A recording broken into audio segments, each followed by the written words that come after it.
វីដេអូនេះពីរបៀបយើងទៅបញ្ចូលសំឡេងនៅក្នុងកម្មវិធី VN តបបងប្អូនយើងទៅបញ្ចូលសំឡេងទាំងអស់គ្នាវីដេអូនេះជារបៀបយើងទៅបញ្ចូលសំឡេងនៅក្នុងកម្មវិធី VN ជាដំបូងបងប្អូនចុចទៅក្នុងកម្មវិធី VN មកកម្មវិធីមួយនេះបងប្អូនណាចុចបកមកបន្តដល់ទីនេះហើយណាបងប្អូនដល់ទីនេះហើយយើងត្រូវចុចអីបន្តទៀតគឺយើងចុចសញ្ញានេះសញ្ញាបូកបងប្អូនចុចមកលើសញ្ញាបូកនឹងមករួចហើយបងប្អូនចុចលើសញ្ញាកន្ត្រៃចុចបកមកដល់ទីនេះបងប្អូនទៅចុចនៅកន្លែងសញ្ញាវីដេអូសិនឡាយវីដេអូនេះរួចហើយបងប្អូនទៅជ្រើសរើសយកវីដេអូមួយបើយើងចង់យកទៅបញ្ចូលសំឡេងបងប្អូនណាឥឡូវខ្ញុំរកវីដេអូសិនខ្ញុំរកវីដេអូឥឡូវខ្ញុំឧបមាខ្ញុំយកវីដេអូមួយនេះចុះឧបមាបងប្អូនមើលរួចហើយមកដល់ទីនេះបងប្អូនចុចសញ្ញាពន្លឺនេះចុចបកមកមកដល់តម្រងបែបនេះបងប្អូនត្រូវចុចទៅលើសញ្ញាវីដេអូឲ្យចប់សិនហើយបងប្អូនទៅរកកន្លែងយ៉ាងកាន់ទំហំនេះសិនអញ្ចឹងណាសម្រាប់នេះខ្ញុំទៅរកទំហំដើម្បីកាត់បងប្អូនចង់កាត់ទំហំបែបណាយកទៅផុសក្នុងកម្មវិធីអ្វីបងប្អូនមិនថា TikTok មិនថា YouTube ទេឥឡូវខ្ញុំយក9 16ចុះតែខ្ញុំឯងទៅផុសក្នុង page របស់ខ្ញុំបងប្អូនរួចហើយបងប្អូនចុចសញ្ញាគ្រីសអញ្ចឹងណាសញ្ញាគ្រីសមកចុចវាបកមកបងប្អូនចង់បរិបរួមក៏តាមចិត្តបងប្អូនណាខ្ញុំប៉ាវាវីដេអូមុនអញ្ចឹងមកដល់ទីនេះបងប្អូនចង់បញ្ចូលសំឡេងចា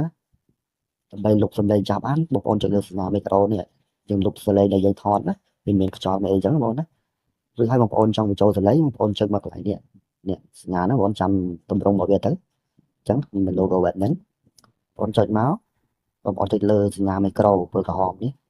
ដើម្បីយើងទៅបញ្ចូលសំឡេងអញ្ចឹងបងប្អូនចុចវាបកមកពឹបមកដល់កន្លែងនេះបងប្អូនចង់អាត់ទៅណាបងប្អូនទាញទៅទាញក៏បានដែរណា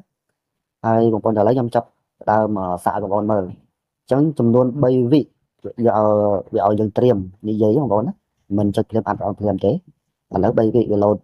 វិលជុំឲ្យពឹបយើងចាប់ដើមនិយាយមកណាធ្វើសញ្ញាពើក្រហមជាសំឡេងរបស់យើងបងប្អូនណាហ្នឹងហើយសំឡេងយើងអាត់ហើយបើបងប្អូនចង់ឈប់រកពាក្យនិយាយបានបងប្អូនចុចស្កប់ហ្នឹងក៏បានដែរស្កប់បកមកបងប្អូនចង់បញ្ចូលសលេងបន្តទៀតបងប្អូនអូទៅហ្នឹងអូទៅហ្នឹងអូចេញក្រហមហ្នឹងបងប្អូនចុចស្ងាត់ទៅទៀតមកដើម្បីយើងនិយាយសលេងបន្តទៀតណាបងប្អូនណាចុចបកមកឲ្យវាវិល3វិមកយើងចាប់ដើមនិយាយបន្តទៀតនិយាយរៀបរាប់អីទៅតាមបងប្អូនរួចហើយមកដល់ទីនេះបងប្អូនអាត់សំឡេងរួចរាល់ហើយបងប្អូនកុំភ្លេចចុចសញ្ញាគ្រីខាងក្រោមបងប្អូនណាចុចសញ្ញាគ្រីហើយគេទល់ដកបានដូចតាមចិត្តបងប្អូនចង់ទាញឈោតទៅណាបានសំឡេងហ្នឹងចុចសញ្ញាគ្រីមក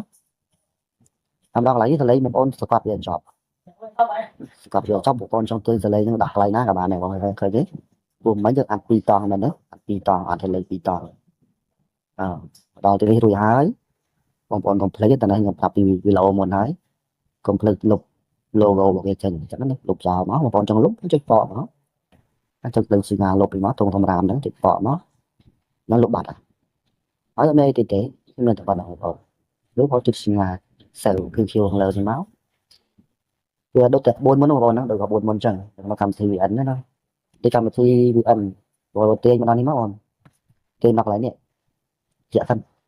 10 ខាងក្រោមបងប្អូនត្រូវយកតែ50ហើយចុចសញ្ញាទៅចប់ហើយបងប្អូនមានអីទេមានអីលំបាកបងប្អូនអញ្ចឹងវីដេអូក៏មានតែ